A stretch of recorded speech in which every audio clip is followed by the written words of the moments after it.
Hey guys, it's Ben the Coin Geek at Old Pueblo Coin. Thanks for joining me today as I have a Crackout challenge for you that I'm going to really enjoy quite a bit, and you're going to enjoy quite a bit because you like watching me squirm. As always, please remember to hit the like button, share, subscribe, all those YouTubey things.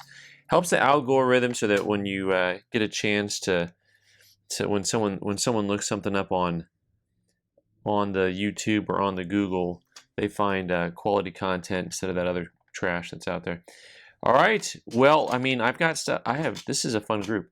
I enjoy doing this, but also this is like really a fun group because you're gonna watch me lose money on stuff, and that's what you like to do. So let's start with this MS64 28D. It was an NGC holder, 28D Standing Liberty Quarter, and this coin here we sent to CAC, and it did not sticker. And I'm sticking with my guns on this coin that it is an MS65. Just looking at it, it was gorgeous. I said, how did this not sticker? And I was vindicated by being wrong. So PCGS stuck with the 64, and I still think it's a 65. So huzzah!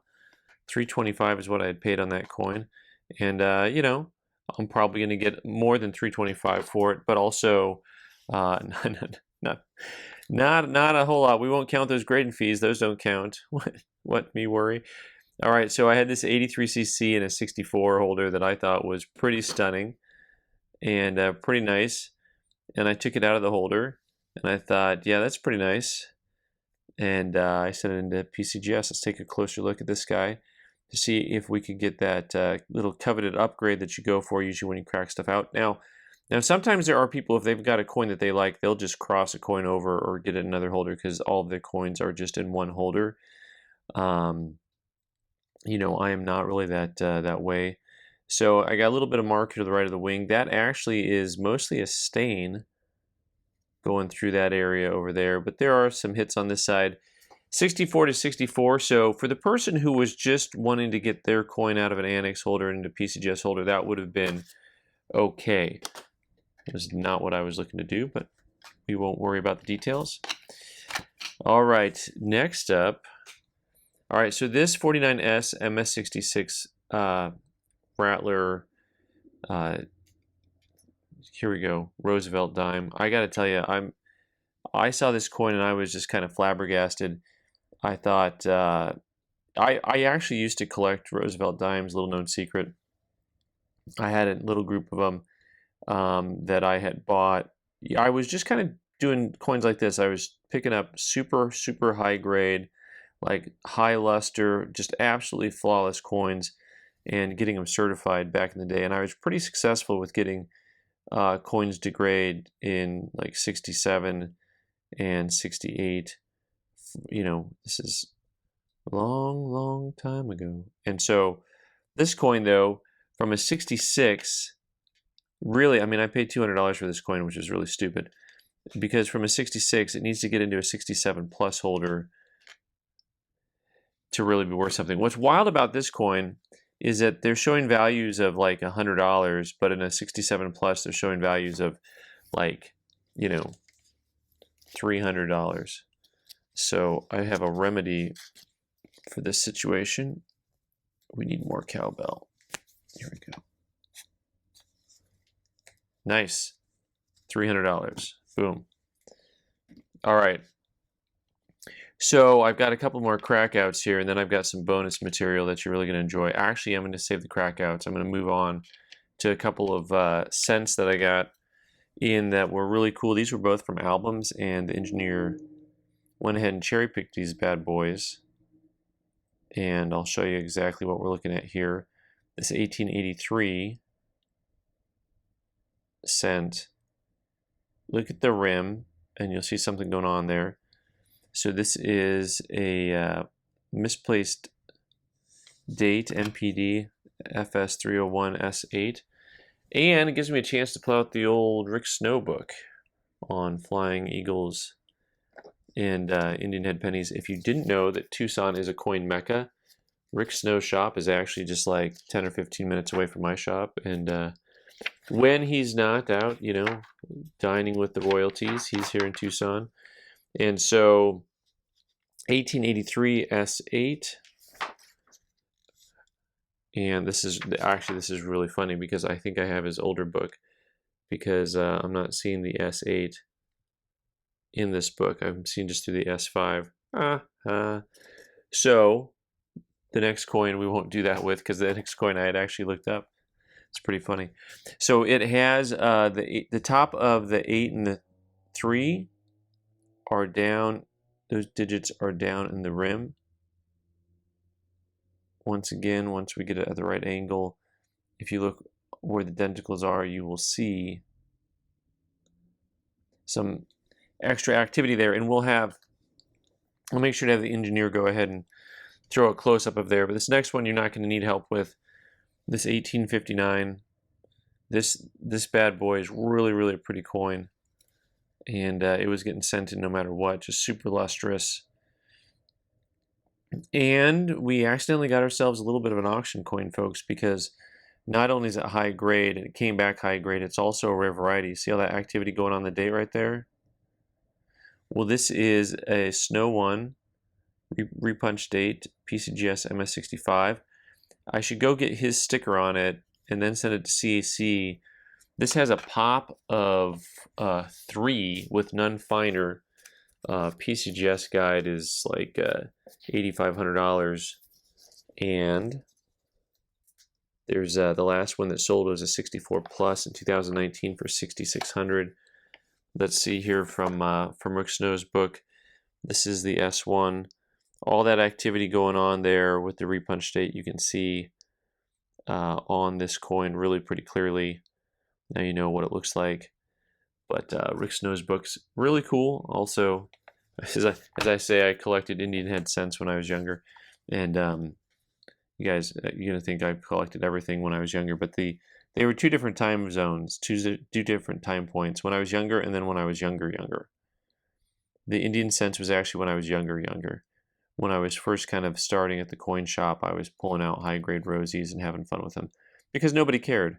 And actually, even when I got high grades, it didn't really matter much.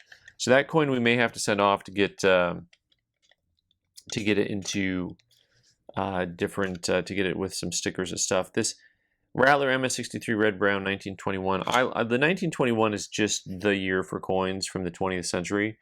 Can we all just talk about that right now? Go ahead and put together an uncirculated 1921 set of coins. Get yourself some dimes, some half dollars. Go ahead. And this penny I thought was really super attractive for just a 63 red brown. First of all, it's mostly red. Second, it had, I thought, superior luster for something from that time period. And a strong strike also. And, you know, I was just wrong. I apologize. So 63 red brown, silly things. I had paid $125 for that coin, and we'll see what we do with it. I don't know yet. We got a couple more fun things to show you, including a couple of bonus coins to look at and talk about. But first up, so this 1909, this I bought from Greg at Front Range when I was in Denver last fall. By the way, that gives you an idea of sometimes of how long things can take. That was October that I had that set up. And so this coin was priced not as really a 63, but as a 63 and change.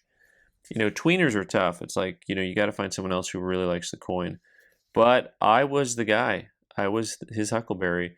But I couldn't get away from this coin when I saw the reverse. The reverse has the look of a gem coin for $5 gold Indians. Exactly the look that I've seen when I've seen coins graded 65. And then after that, now the obverse I didn't think had quite the exact same look to it, but it was really solid, really solid.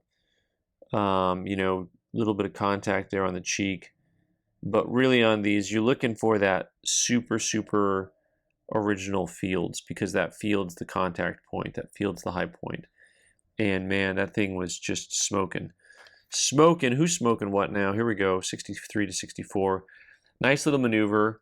Overall, overall there's lots of hits and misses mixed in this box, but it's like you swing for singles and occasionally you hit a double accidentally, or they have a throwing error, one of the two.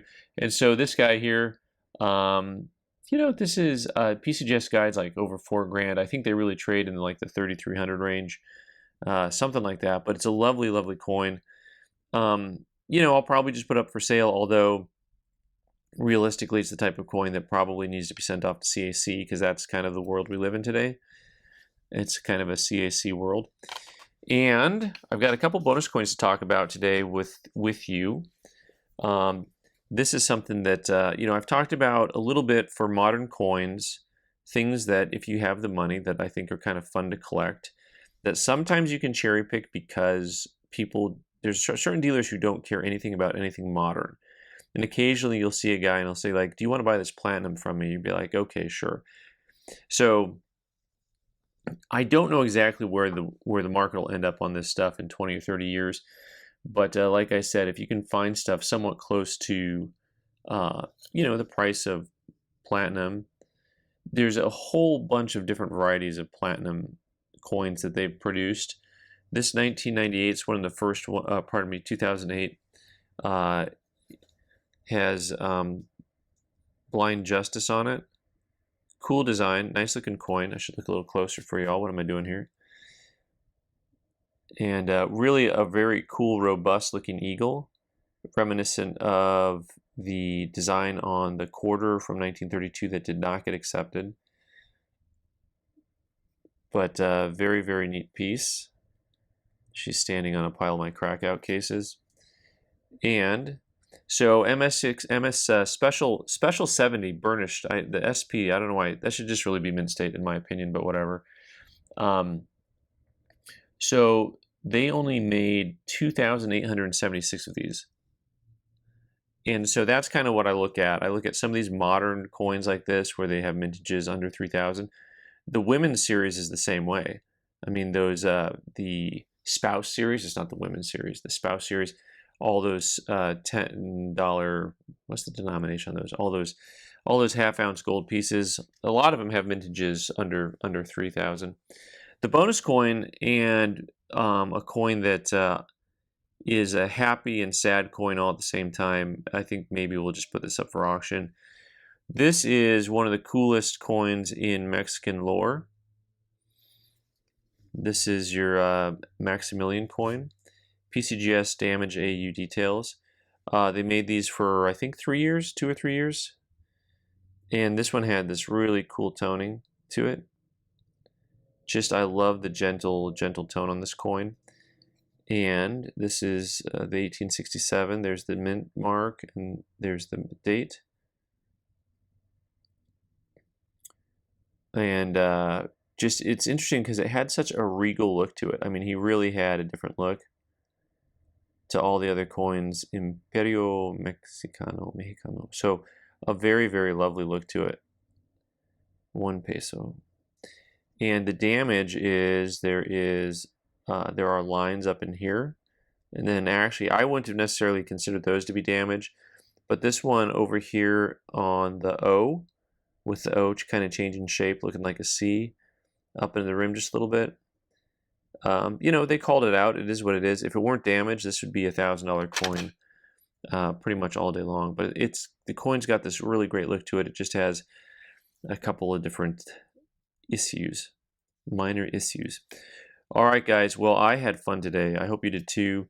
Thanks so much for watching. As always, if you see these coins and they are available, if you check on the click on the title to the video, there'll be a drop-down menu. It'll show you where coins are at.